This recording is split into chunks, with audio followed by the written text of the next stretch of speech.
โอเคเหงื่อแตกพากๆกูว่านี่พี่น้องเนาะเอาแต่ว่างานแต่งก็สำเร็จเสร็จสิ้นเรียบร้อยพี่น้องเอ้ยก็เลยว่าเดินทางขึ้นมาเซโปนเอาเป็นหอดเฮือนฮอดซานเอาเจ้าที่เจ้าทางมาหอดเด้ออย่าถูกอย่าถามเด้อลูกหลานมาอาศัยพระเพิ่งคือเก่าเห็นว่าเพิ่นบ่เห็นสองมือโอ้ยอันว่าผู้เฮ็ดกับข้าวกินเก่งผู้ล่างด้วยเรื่อยๆไปทางใดอยู่ว่าล่ะมาหอดแล้วมาหอดมาถึงเวลาทีมงานกับมานอนหลายคนอยู่หรอกเนาะเพิ่นคืนเนาะแม่เป็นอาบน้ำทุกเพิ่นว่าบ่ยาวเมื่อคืนเนาะเว้ยก็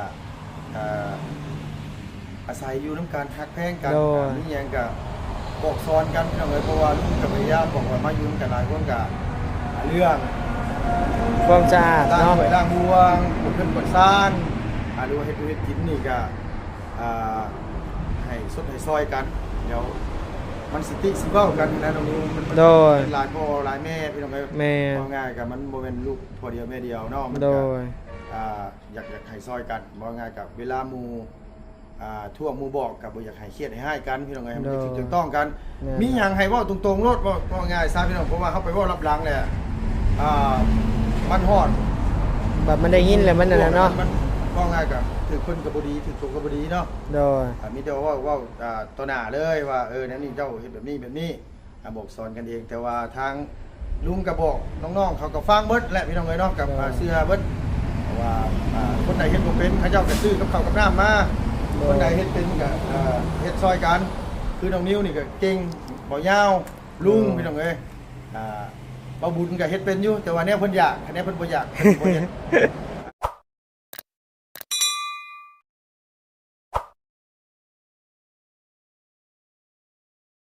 พี่น้องเอ้ยเนาะมาหอดจอดถึงเป็นที่เรียบร้อยแล้วพี่น้องเอ้ยคำแรงๆเลยเนาะพี่เนาะมาอันว่าหอดเฮือนแวะเฮือนก่อนพี่น้องเอ้ยเมื่อยเลยหรอพี่น้องเนาะพักรถอยู่2เทื่อพักเทื่อนึงก็แวะทำบุญอยู่วัดมหาโชคพี่น้องเนาะพักเทื่อที่2ก็อยู่เศรษฐหมวกเมืองพีนพี่น้องเอ้ยเทื่อที่3ก็ฮอดเฮือนเลยเนาะพี่เนาะกำลังสิแล่นขึ้นไปบ้านน้องแต่งกิ่งเนาะพี่เนาะพอดีว่ามีผู้ใหญ่ใจดีทางฝั่งไทยพี่น้องเอ้ยเพิ่นให้ลุงเปิดสมทบหลังคาเฮือนน้องแต่งกิ่งเนาะพี่เนาะสิไปแจ้งข่าวดีน้องก่อนพี่เนาะลุงมีอยู่4ล้านกีบพี่น้องเนาะสิไปเปิดสมทบหลังคาเฮือนน้องแต่งกิ่งและทางไอ้หักลุงเนาะพี่เนาะเพิ่นก็สดซอยเรื่องเฮือนเขาสาวมอนสาวค่ำนี่แหละเพิ่นเนาะมอบงานให้ลุงซื้อสังกะสีโลซิ่งให้น้องกึแต่ก็รุดหน้าให้น้องกึนั่นแหละไอ้หักเพิ่นโทรมาบอกว่าอยากให้ลุงไปถามสร้างว่ามูลค่าเฮือนน้องแต่จริงนี่เรื่องหลังคาโครงหลังคาเนี่ยมันสิประมาณเท่าใดเป็นเงินกีบเฮาแล้วก็เรื่องอันว่าค่าสร้างน้ำแน่นะพี่เนาะเดี๋ยวลุงสิไปถามไอ้สร้างแหล่นะพี่เนาะไอ้สร้างแหล่ก็คือสร้างเฮ็ดเพื่อนน้องอาเจืองนั่นแหละพี่น้องเอ้ยสิให้ไอ้สร้างแหล่ไปเบิ่งเนาะก็สิจ้างอันว่าทีมงานไอ้สร้างแหล่เฮานี่แหละฮู้จักมักคุ้นกันเพราะว่าทางไอ้แหล่แล้วก็เป็นน้องชายเอื้อยอารมณ์ดีผู้ทีมงานเฮาเคารพศรัทธาในบ้านดงหรือว่าในเซโปนนี่แหละเนาะพี่เนาะถือว่าเป็นญาติผู้ใหญ่อีกคนนึงเลยเอื้อยอารมณ์ดีเนาะพี่เนาะเอื้อยแล้วก็หักแพงทีมงานโอ้พี่น้องเอ้ยมีหยังก็อยากให้ได้ให้กินเอื้อยแล้วก็ได้เนาะก็สิให้ไอ้สั่งแดดไปเบิ่งให้ถ้าเพิ่นตีราคามาแล้วสิแจ้งอ้ายเพิ่นถ้าเพิ่นสดซอยได้ก็สดซอยถ้าเพิ่นสดซอยบ่เพียงบ่พอกับเปิดสมทบเด้อพี่น้องเด้อเฮือนน้องอีหล่าแต่งจริงนะพี่เนาะน้องนิวเข้ามาพอดีเมื่อวานนี่ฝนตกเมืองเซโปนพี่น้องเอ้ยเรื่องว่าอันนี้ก็ค่อนข้างสิเปื้อนแน่น้อยนึงเนาะพี่เนาะบ่เป็นหยังเพราะว่ามันเป็นการบ้านช่องเฮาก็เป็นระเบียบเรียบร้อยอยู่เนาะพี่เนาะมาฮอดน้องนิวมาพอดีพี่น้องเอ้ยโอ้ยน้องชายล่ะมาอันนี้เดี๋ยวสบายดีเด้อโดยหาจะฮอดเดี๋ยวนี้เลยอัปเดตให้พี่น้องเบิ่งนำกันนี่นะเมื่อยขนาดเลยน้องนิวเอ้ย ขี่มอเตอร์ไซค์มาตั้งแต่11 รถ โมง จักรบ่ แม่นขี่รถจักรมาหลายมาบุญมันปลามันสิขึ้นมามื้ออื่นอยู่แต่ว่าลุงบัดถ่าบ่ได้พี่น้องเนาะเพราะว่าเฮาก็มีการมีงานอยู่ทั้งพี่โดยก็เลยฟ้าวแน่พี่น้องใกล้ๆมัน โดย สิจบเดือนจบมื้อแหละ ชีวิตเลยเด้ชีวิต โดยมันชีวิตแหละเงินเดือน YouTube ก็ยังได้ไม่ดึงอยู่พี่น้องเอ้ยเนาะฮอดแล้วบ่400 โอ้ยล่ะเอ้ยยังบ่ฮอดอยู่ขาดอยู่ประมาณ30หลอนนี่ล่ะ เอ้าบ่ โดย บ่ฮอด400 เจ้ายังบ่ฮอด400บ่เดือนนี่น่ะ โดย โดยยังว่าภาวนาจะให้มันฮอดจักประมาณจัก450ซะว่ะเพื่อเพิ่นหักค่าภาษีภาษีให้มันเหลือจัก10ปลายพันบาทเนาะเอาเป็นเงินบาทก็ได้ประมาณ10,000ปลายบาทนะพี่เนาะสู้พี่น้องเอ้ยคันบ่สู้เฮาก็อยู่บ่ได้เพราะว่าหยังพี่น้องเนาะคันเฮาบ่เฮ็ดบัดแฮงบ่มีเงินเข้ามาอยู่ซื่อๆสิไปทำการทำงานอยู่เมืองไทยก็ต้องเฮ็ดพาสปอร์ตเฮ็ด MOU ค่านั่นค่านี่พี่น้องเอ้ยค่า สู้ได้ดีกว่า โดยเอาสู่ทางนี้ดีกว่าคันว่าพ่อแม่พี่น้องเพิ่นเห็นอกเห็นใจเพิ่นก็มอบการมอบงานให้เฮ็ดพี่น้องเนาะแล้วก็ค่าหมกน้ำมันก็โอ้ถือว่าเป็นบุญคุณ โดยขอบบุญขอบคุณหลายๆเด้ออีพ่ออีแม่อ้ายหักอ้ายแพงพี่น้องเบิดสุขุสุขคนนั่นแหละ FC นำแน่เบิ่ง ตั้งชื่อรถ นี่ให้เนาะโดย มาแต่ทางไหนเจ้าน่ะ มาแต่น้องใจดี น้องมาแต่น้องใจดี โดยเพิ่นถามหาเจ้าอยู่ได้ลุง โอ้ยโดยนี่แหละว่าสิขึ้นไปถามอันว่าเรื่องซื้อรถซื้อล่างให้น้องหั่นแหละน้องนิวเว้ย ฮะน้องใจดีบ่ น้องจะดีก็ต้องเลี้ยง โอ้รถยังกันน่ะ มอเตอร์ไซค์ โอ้โห โดย คันเท่าไหร่น่ะลุง ยังบ่ฮู้ว่าสิเอาประมาณสัก17 18นี่แหละ17 18ล้าน 2คันเลย คันเดียว โอ้ เพิ่นไปนํกันหั่นนะ ไปนำการ โดยตอนแรกว่าสิซื้อรถถีบไฟฟ้าอันพอแล้วรถถีบไฟฟ้าน่ะแต่ว่าน้องก็เลยขอว่าเปลี่ยนเป็นรถจักรได้บ่เพราะว่าเพื่อนหลานบ่มีไฟฟ้าใช้ โดย เอามาก็บ่มีหม่องเสียบแบตเสียบอันว่ารถว่าซั่นว่ามันก็สิยากอีกไปเสียบเพื่อนหมู่เพื่อนพวกไปเสียบเรื่อยเขาก็เว้าเขาก็จมโดยก็เลยขออ้ายเพิ่นว่าเป็นรถจักรได้บ่อ้ายเพิ่นก็โอเคก็เลยว่าสินี่แหละ ดีใจ หาซอกไปหาให้น้องก่อนเอารถมือสองเอา โดย เพราะว่ามือสองอยู่ทั้งพี่ก็โอ้งามเลยน้องนิวเอ้ย โอ้อยู่ทาง โดยมีแต่คันงามๆพี่น้องเอ้ยเนาะเอ้า ราคาเท่าไหร่ ฮะ เอาเป็นมาลีบ่หรือได้ไหน บ่บ่เป็นมาเลสรถ ไทย ไทย ไทยเลย ไทยเลย โดย เอา Honda เลย เอาจากตระกูล Honda เนาะ แม่นตระกูล Honda โดยตระกูล Honda อ่านสิมาแต่พูดแหละพี่น้องเอ้ยประเทศรอบข้างนะพี่น้องกับเพื่อนบ้านประเทศเวียดนามเพิ่นทางนี้เขาเจ้าขี่รถแบบนี้ทุกคน ว่าไงกับมันเขตบางมันชายแดนมัน โดย ใช้เอกสารเดียวกันได้ โดยแม่นแหละเอามีแต่ว่าตามนั่นแหละน้องนิวเนาะ โดย พี่น้องเอ้ยเข้าเฮือนเข้าซ่านก่อนเพราะว่าบ่แม่นหยังดอกซื้อปิ้งไก่ไปฝากอันน้องใจดีกับครอบครัวเพิ่นนั่นแหละเพื่อเพิ่นกินปิ้งไก่เพื่อเพิ่นได้เป็นสะใภ้เซโนว่ะเนาะ โดย มันเป็นไปได้ปิ้งไก่เซโนนี่มือซีมีชื่อมีเสียงคือหยังนี่พี่น้องเอ้ย โดย คันไปเมืองเซโนบ่ได้กินปิ้งไก่นี่เขาว่าไปบ่ฮอดได้อเพิ่นเด้อไปบ่ฮอดได้อน้องนิวเนาะ โดย โดย ปิ้งไก่เซโน โดย เหนียว โดย เนาะ คักปัญญังแล้วเอาพี่น้องเอ้ยมันน้ำก็บ่ไหลมันบ่น้องนิว แม่นแล้วว่าคือว่า โอ้ยพี่น้องไอ้น้ำกับบ่ไหลอันว่าไฟกับบ่มามือก่อนนี่รถไผสักคันนี่รถอาจารย์ลาวบ่ จันเล่าดิ นี่รถบ่เพิง โอ้เป็นตามมาหลักเนาะ โอ้ยอย่าเว้าซั่นไหนโดดไหลนี่ยัง โอ้ลุง ใช่โอ้ยเนาะ มาแล้ว มาแล้วพี่น้องเอ้ย โอ้ ใช่เอาละตรงไว้ เนาะ โดยพอได้ล่างถ้วยล่างบวงพี่น้องเอ้ย โดย เออ เจ้าก็มาถึงมือเนาะลุงเนาะ โดยว่าตะกั้นใจอยู่ว่าสิได้ไปเซาห้องนอนอีกแล้วมื้อนี้ว่ามันบ่มีน้ำอาบบ่แม่นว่านี่ดอกบ่เซาห้องนอนก็สิอันว่าไปอาบน้ำห้วยพี่น้องเอ้ยเพราะว่ามันมีหมองอาบอยู่น้ำห้วยกับแถวเพื่อนน้องหลาน้อยนี่มีอาบอยู่น้องเพิ่นว่าเพิ่นก็อาบน้ำห้วยคือกันว่าซั่นว่าไผซื้อหอยกับกี้มานี่ จังว่า หอยกาบเด้อเพิ่นเอิ้นน้องนิ้วนอนใส่เมื่อคืน นอนของผัก โอ้ เซปูน เจ้าผักอยู่เซโปนบ่ โดย ผักอยู่เซโปนเนาะอยู่กับไผเซโปนอยู่กับบ่เตียงบ่ เตียง เออ บะหมี่ อ๋อน้ำเปียงน้องเมฆบ่เตียงเนาะ โดยเอาพี่น้องไอ้สิเข้าเฮือนก่อนเปิดซ่านก่อนมาก็ต้อง ตั้งกันเนาะ อันนี้ก่อนพี่น้องเอ้ยเนาะโอ้ยบ่แม่นหยังดอกขับรถมาอันว่าความร้อนพี่น้องเอ้ยใหม่เบิดพี่น้องเนาะลุงก็ได้ยังบ่ทันสบายดีพี่น้องเด้อนี่เอ้ากราบสวัสดีเด้อพี่น้องเด้อมาฮอดแล้วเพื่อนพี่น้องเนาะมีแต่ว่าสิขึ้นไปหาทั้งน้องอันว่าจะดีแล้วก็ทั้งน้องเลี้ยงน้องแต่งกิ่งแล้วก็ทั้งน้องของมีพี่น้องเอ้ยเมื่อคืนนี่ว่าสินอนอยู่แต่เจ้าบ้านบ่อยู่เลยบ่นอน โอ้ยบ่มีน้ำเหมือนติ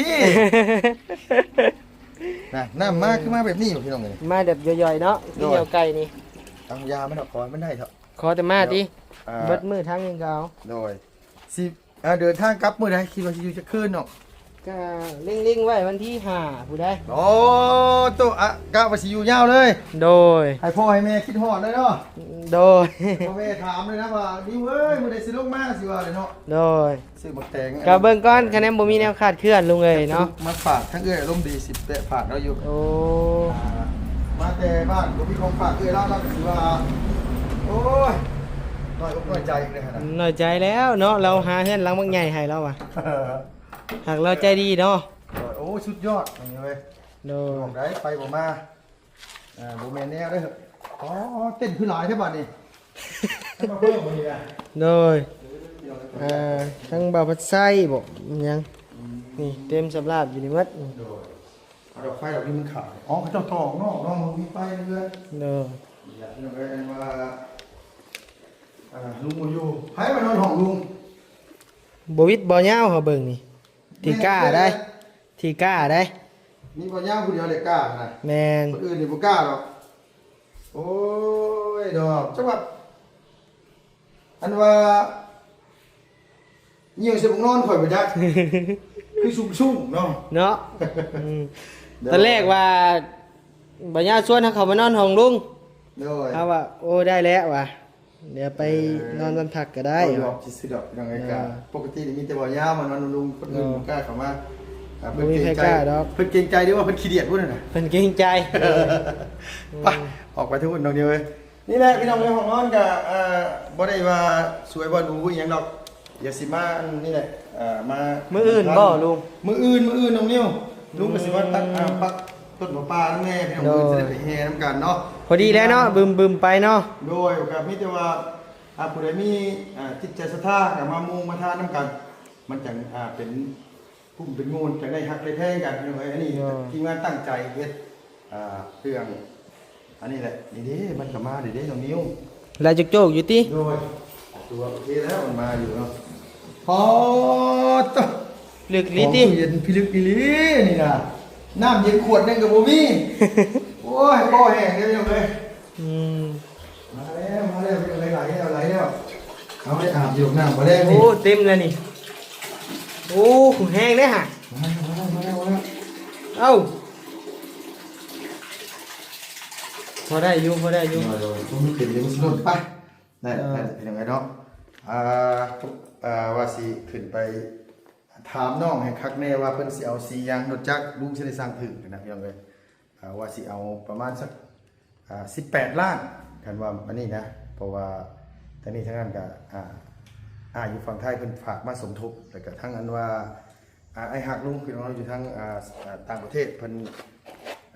สิฝากมาเพิ่มใส่กันแล้วก็สิอันว่าซื้อชุดนักเรียนให้ทางน้องเจดีแล้วก็น้องอันว่าแตงกิ้งแล้วก็น้องลิน้องเลี้ยง3คนคนละ5ชุดชุดนึงเท่าไหร่ประมาณตก300,000เนาะ ประมาณนั่นแหละ ประมาณ300,000กว่าๆพี่น้องเอ้ยคนละ5ชุด15ชุดมันก็ตกอยู่ประมาณ3ล้าน350ประมาณนี้แหละพี่น้องอะไรประมาณต่ำไว้ก่อนนะชุดละ300,000กันมันบ่พอกันบ่พอกับมีแต่ว่าเฮาก็ลดลงเอาคนละ4ชุดก็ได้ให้น้องซักใส่2มื้อ เปลี่ยนเอาเนาะ ซักแล้วก็ตัวที่อื่นมาก็ใส่ต่อไปหั่นนะเนาะเพราะว่าทางน้องน่ะมีชุดนักเรียนชุดเดียวแล้วน้องขาดโรงเรียนดุบางมื้อบัดซักแล้วบัดบ่แห้ง บ่แห้ง ก็ขาดโรงเรียนสินะแล้วน้องบัดอ่านหนังสือก็บ่ค่อยได้ปานใดน้องจะดีคนอื่นน่ะอ่านได้อยู่แต่จะดีนี่อ่านบ่ออกพี่น้องเอ้ยแล้วก็ทางลุงก็บอกสอนน้องอยู่ว่าคันว่าเฮาบ่เป็นก็เอื้อยเพิ่นบอกก็เพิ่นสอนก็บ่ต้องเถียงเพิ่นว่าเพราะว่าเฮาก็อยากให้ตั้งใจ ทำแต่เฮียนนี่แหละเนาะวันนี้เนาะ โดย คนเฮานี่พี่น้องเอ้ยโอ้ยมื้อวานนี่จักซ้ำใดเพราะว่าลุงก็บ่ได้เฮียนอยู่ในลาวเด้พี่น้องเอ้ยลุงไปหัดเขียนหัดอ่านแต่ภาษาไทยแต่ภาษาลาวมื้อวานนี่ไปงานแต่งกับเจ้าให้เขียนพยานชื่อหยังแม่พ่อชื่อหยัง โอ้ยจะได้ถามเบาดีเบาเตียงอันเบาดีเบาเสียง ที่จริงมันก็จำได้อยู่เนาะน้าสาวเป็นซื้อแสนกับสระแอนตัวซอเสืออะไรกับน้อหนูอยู่ฝั่งไทยเนาะอยู่ล่าห้องน้อนุกป่ะ โดย ลุงบอกใช่น้อหนูป่ะลุงก็เลยว่าก็นั่นแหละน้อหนูน้อนุกกันแหละว่าจะได้บ้านเพิ่นเนาะโอ้ยพี่น้องไงเหงื่อแตกพากๆกูว่านี่พี่น้องเนาะแต่ว่างานแต่งก็สำเร็จเสร็จสิ้นเรียบร้อยพี่น้องไงก็เลยว่าเดินทางขึ้นมาเซโปนเอาเป็นหอดเฮือนหอดซานเจ้าที่เจ้าทางมาหอดเด้ออย่าถูกอย่าถามเด้อลูกหลานมาอาศัยพระเพิงคือเก่าเห็นว่าเพิ่นบ่เห็น2 มื้อโอ้ยอันว่าผู้เฮ็ดกับข้าวกินเก่งล่างถ้วยเรื่อยๆไปทางใดอยู่ว่าล่ะมาหอดแล้วมาหอดมาถึงแล้วล่ะทีมงานก็มานอนหลายคนอยู่ดอกเนาะเพิ่นคืนเนาะเพิ่นอาบน้ำทุกเพิ่นบ่ยาวเมื่อคืนเนาะเว้ยก็อาศัยอยู่น้ำการฮักแพงกันนี่ยังก็บอกสอนกันเพราะว่าลุงกับพยาบอกว่ามายุ่งกันหลายคนกับเรื่อง ความสะอาด ล้าง เนาะ ถ้วยล้างบวงขึ้นกดซ่านหรือว่าเฮ็ดกินนี่ก็ให้สดให้ซอยกันเดี๋ยวมันสิเว้ากันนะน้องมันหลายพ่อหลายแม่พี่น้องแม่ง่ายกับมันบ่แม่นลูกพ่อเดียวแม่เดียวเนาะมันก็อยากให้ซอยกันบ่ง่ายกับเวลาหมู่ทั่วหมู่บอกกับบ่อยากให้เครียดให้กันพี่น้องมันถูกต้องกันมีหยังให้เว้าตรงๆโลดบ่ง่ายซะพี่น้องเพราะว่าเขาไปเว้ารับหลังแหละมันฮอด แบบมันได้ยินแล้วมันนั่นแหละเนาะ มันก็ง่ายกับถือคนกับบดีถือตัวกับบดีเนาะ โดย มีแต่ว่าต่อหน้าเลยว่านั่นนี่เจ้าเฮ็ดแบบนี้บอกสอนกันเองแต่ว่าทางลุงก็บอกน้องๆเขาก็ฟังเบิดแหละพี่น้องเอ้ยเนาะกับเสื้อเบิดว่าคนใดเฮ็ดบ่เป็นเขาเจ้าก็ซื้อกับข้าวกับน้ำมาคนใดเฮ็ดเป็นก็เฮ็ดซอยกันคือน้องนิ้วนี่ก็เก่งบ่ยาวลุงพี่น้องเอ้ยบ่บุญก็เฮ็ดเป็นอยู่แต่ว่าแนวเพิ่นอยากแนวเพิ่นบ่อยากเพิ่นบ่เฮ็ดบ่เฮ็ดพี่น้องเอ้ย โดย บ่ตูนก็โอ้ยรู้คือกันพี่น้อง1 คำ 1 น้ำเนาะอาจารย์เล่าล้างถ้วยมือเดียวพี่น้องมื้อนั้นน้ำบ่มา3 มื้อเลยแต่ว่าอาจารย์เล่าเป็นเหตุอาจารย์ก็ยังล้างถ้วยลูกน้องเขาว่าในนั้นมันเป็นเนาะ โอ้ยเนาะอาจารย์ว่าสัญหาแต่ได้เว้า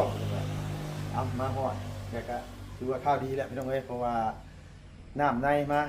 พอได้อาบได้ใส่แล้วก็นอนเรือนก็ได้แต่อีกอย่างก็คือข้าวดีเรื่องนี่แหละรถล่างน้องเพิ่นแต่สิ่งที่ข่าวดีต่อไปอีกนะพี่น้องก็คือเรื่องเพื่อนน้องแตงกิ่งลุงว่าสิเปิดสมทบเห็นหลังคาเพื่อนน้องแตงกิ่งโดยผู้ใหญ่เพิ่นเนาะอยากสนจากซอยทั้งน้องให้มีเพื่อนมีซานอยู่เป็นรักเป็นแรงฝนตกฟ้าลงมาไม่งอดขี้เข็บพวกเขายินดีพี่น้องเอ้ยฝากมาสมทบซอยกันเด้อพี่น้องเด้อเอาบุญเอากุศลน้ำกันเนาะน้องก็เป็นคนดุมันขยันเป็นคนดีคนนึงแหละพี่น้องเอ้ยก็ถือว่าดีอกดีใจทางอ้ายเพิ่นฝากมาทางลุงอยู่มีอยู่ตอนนี้น่ะ4 ล้าน4 ล้านก็มีแต่ว่าเพื่อนบ่โดยมีแต่ว่าลุงก็สิไปเปิดสมทบแล้วก็ทางอ้ายเพิ่นเนาะอ้ายหากลุงนี่แหละพี่น้องเอ้ยผู้เป็นซอยเรื่องสามอนแล้วก็เรื่องสามพันเพิ่นก็บอกว่าให้ลุงไปเบิ่งมูลค่าว่ามันสิตกเท่าใดให้สร้างไปตีราคามาแหละเพิ่นสิบอกนะพี่น้องเนาะบอกว่าราคาเท่าไหร่ลุงก็บอกผิดล่ะครับให้สร้างตีราคามาไปเป็นเงินกีบเท่าไหร่แล้วอ้ายเพิ่นก็สิได้พิจารณาว่าสิซอยส่วนใดก็อ้ายแล้วก็เกินมาแล้วน่าจะมีอยู่ดอกพี่น้องเอ้ยก็สิพอได้อยู่ดอกเป็นเล็กเป็นลาหรือว่าได้ก็ตามแต่เนาะเพิ่นสิพิจารณาอีกทีนึงเพิ่นว่าเพราะว่าแต่ละเขตที่อ้ายเราซอยเหลือมานี่ก็คือเฮือนสมอนเนาะเราผู้เดียวเลยเบิดหลังเลยพี่น้องเอ้ยแล้วก็เป็นสภาพเราก็ผู้เดียวเบิดหลังด้วยกันแต่อันนี้เพิ่นจะให้ทำส่วนหลังคาเครื่องหลังคาเนาะพี่น้องมีแต่ว่ารู้สิไปทำทางครอบครัวเพื่อนน้องว่ามีอย่างใดแล้วกันว่ามีเครื่องซ่านเนี่ยก็เฮาสิได้ไล่ให้มันถึกแล้วก็สิเอาให้สร้างแหล่ไปอะไรเบิ่งพี่น้องกันผู้อื่นเนาะพบพ่อกันเดี๋ยวลุงสิเอาสร้างแหล่ไป ตีราคาเบิ่งว่ามันสิตกเท่าไหร่ โดย ค่าสร้างเท่าไหร่หรือว่าอ้ายเพิ่นซอยเรื่องเล็กเรื่องลาก่อนแล้วค่าสร้างจังว่ากันอีกเทื่อนึงตัวนี้เขาก็ยังบ่ฮู้ว่าอ้ายเป็นสิซอยส่วนใดเนาะเอ้า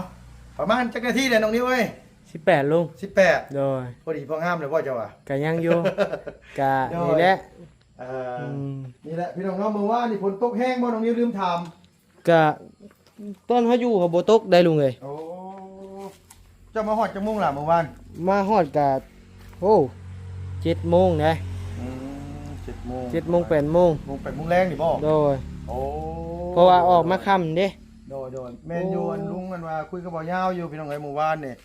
เพิ่นบอกว่าอันนี้โอ้ยตกแน่หัวจิงไข่ลุงจะได้แตกกันเด้หั่นน่ะ ขึ้นเลยนี่ได้ ขึ้นแล้วพี่น้องเอ้ย นี่ นอนขึ้นแล้วต้นนั้นก็ขึ้นแล้วฮะ โดย โอ้ยมากล้วยสุกพี่น้องเอ้ยไผบ่เห็นบ่นี่นะ โอ้ใส่บุบับอยู่ขึ้นนี่บ่หมดซื่อๆได้ เออ เออ มาฮอดก็มีมากล้วยสุกกินเพราะว่าทางอันว่าไผว่าเกมาพี่น้องบ่บุญบันปลาหรือไผเลย โดย มาฮอดก็อัปเดตให้พี่น้องอัน โดย ตู้น้ำกันมาฮอดจนถึงแล้วเนาะพี่น้องเอ้ย โดยโอ้เขายังบ่ย่างมาจากเทื่อเด้ลุงนี่ ทั้งนี้เหรอพ่อ โดย ทั้งนี้นี่คืออันว่าซานเก่าเพิ่นตะกี้เพิ่นมาเฮ็ดอยู่เฮ็ดกิน โอ้ น้องปลาน้ำนิ้วค่ะ นี่ใช่ แม่นบ่ได้น้องปลาบ่ได้เหรอ น้องมาเลยบ่นี่ แม่นแต่ว่าเพิ่นบ่ได้ดูได้พักเกษตรขึ้น โดยโอ้เอาเนี่ยมาขักเด้เบ็ดตีลุง โดยแต่ว่ามัน เบ็ด มันเฮาต้องลงดื้อก่อนลงดื้อให้มันแปลนแหละ บ่ได้เบ็ดอันตีปลาคอบ่ลื้อได้ แม่นบ่ ดึกเสียรถ อืม บ่ได้มีฮูมีฮีก็ยัดเขารถ ปุ๊บลงแปลนสวบปั๊บลงไปจักดิ โอ้จังหวะตัวนั้น เออโอ้น้องเนาะ หางหมูแดงพี่น้องเอ้ย โอ้โห คือสิมีไข่ลายดีดอกพี่น้องหางโดดโชดอยู่ ต้มหนูแกงหนู แม่นอยู่อยากอยู่ เนาะ ชอบกิน มัน บ่ เฮาแหวหาแล้วมันมีแต่เห็นบ่มีหนู โอ้ยคันเห็นเจ้าคือบ่อ่านบอกทีมงานว่า มีเห็นเด้อออกเงินซอยกันมาโอ้คักได้เห็นกะ 400,000 นั่นแหละ400,000ออกเงินกันคนละ50 เห็นบ่โทรหาเจ้าน่ะเจ้าบ่หับเฮาน่ะ ตอนนั้นน่ะลุงขับรถอยู่ โอ้ ขับรถอยู่บ่ได้ยิน เจ้ากายมาบ่เห็นบ่อ้ายเพิ่นยืนอยู่น่ะ บ่สงสัยมันชื่อไปแล้ว แม่น โอ้คันนี้นี่อัดมาเผาพี่น้องให้เผาเลย บักใหญ่ลุงเอ้ย อบ สำแขนใหญ่ฮะนี่แหละ โอ้อบพี่น้องอบเห็นใส่อีหยังเขาเอิ้นว่าอีหยังผงกะหรี่ โอ้ โอ้ยคักปัญญาพี่น้องเนาะแซ่บแล้วคักอบแว่กันตรงนี้โอ้ย โดยโอ้ยบ่ได้บอกนักษณะเจ้าบ่ห้ามเฮาเด้ ลุงก็โทรหาเจ้าบ่บอกลุงตอนเจ้าโทรหา เจ้าอยู่พุ่นแล้วเนาะ โอ้เฮาอยู่พูดแล้วจะโทรหา โอเคเนาะพี่น้องเนาะสำหรับคลิปนี้ก็ลุงมาฮอดเฮือนฮอดซ่านเนี่ยมีแต่ว่าลุงก็ต้องกราบขอบคุณขอบคุณขอบใจเด้อที่พี่น้องยังหักยังแพงที่เข้ามาติดตามและรับชมเข้ามาติเตือนแนวใดมันบ่ถูกบ่ควรก็ขอโทษขออภัยหลายๆที่พี่น้องคอมเมนต์เข้ามาจังได๋ก็ช่วยบอกช่วยเตือนน้องนุ่งหรือว่าลูกหลานแน่เนาะก็บ่ได้ว่าเครียดว่าห้าหยังดอกเพราะว่าบางเทื่อบางคราวเฮาก็ ผิดพลาด เฮ็บ่ถูกบ่ เนาะ ควรผิดพลาดประการใดก็มีแต่ว่าให้พี่น้อง FC หรือว่าพี่น้องที่อีพ่ออีแม่เฮาอ้ายเอ้ยนำบ่าวน้าสาวเฮาเนาะให้อภัยกันเพราะว่าทางทีมงานก็บางเทื่อก็เฮ็ดคอนเทนต์เกินไปก็มีก็แม่นอยู่ที่เพิ่นบอกบรรกาวนะเพิ่นเนาะกับมื้อนั้นแหละคือทางหมอตูนนั้นว่ามามอบตู้เย็นให้ โอ้ ลุง เจ้าอยากให้บ่ โดยที่จริงน่ะ คอนเทนต์ รู้เลยล่ะพี่น้อง โดย เพราะว่าทางทีมงานเพิ่นบอกว่าให้เล่นให้เต็มที่เด้อให้อันนี้เนาะเฮาก็ว่าเพิ่นให้เล่นคอนเทนต์ โดย ทาง ว่าง่ายก็ยังช็อตเนาะ แม่น ช็อตมัน ทาง FC ทางพ่อแม่พี่น้องเพิ่นก็คอมเมนต์เข้ามาว่าขนาดตัวเองอายุหลายแล้วเฒ่าแล้วก็ยังน้อยอกน้อยใจ เออ ก็ยังอยากให้ยัง โดย อันนี้สินะพี่น้องที่จริงก็ลุงฮู้แล้วล่ะว่าซื้อมาในเฮือนนี้ โดยดีจริงค่ะว่าก็เรียบร้อยแล้ว โดยว่าเป็นเรียบร้อยแล้วคือคอนเทนต์นั่นแหละพี่น้องให้ว่าง่ายซะเนาะ โดย อาจจะให้มันมี สีสัน สีสันแต่ว่าบางเที่ยวบางข้างกับ เกินไป มันเกินไปขอโทษขอให้หลายๆพี่น้องเนาะที่มัน อ่า ถือบุควรกันดีแล้วล่ะที่พ่อแม่พี่น้องที่FC เพิ่นที่เตือนเขามาเนาะหมอนิวเนาะ โดย ขอโทษขออภัยพี่น้องหลายๆเด้อที่เฮ็ด ในมันบ่ถึกบ่ควรก็ดีมุกดีใจที่เพิ่นยัง หักยังแพงเนาะ ที่เพิ่นยังหักยังแพง คอมเมนต์ให้บอกในน้ำเนาะ เฮาโดยก็บางเทื่อบางคราวเขาก็เฮ็ดเกินอีหลีแหละพี่น้องเอ้ยเนาะเอาสำหรับคลิปนี้มาฮอดเฮือนแล้วพี่น้องเอ้ยจังไดก็ขอบคุณขอบใจหลายๆเด้อไปแล้วพี่น้องบ๊ายบายสบายดีเด้อ โดยสบายดีพี่น้องเอ้ย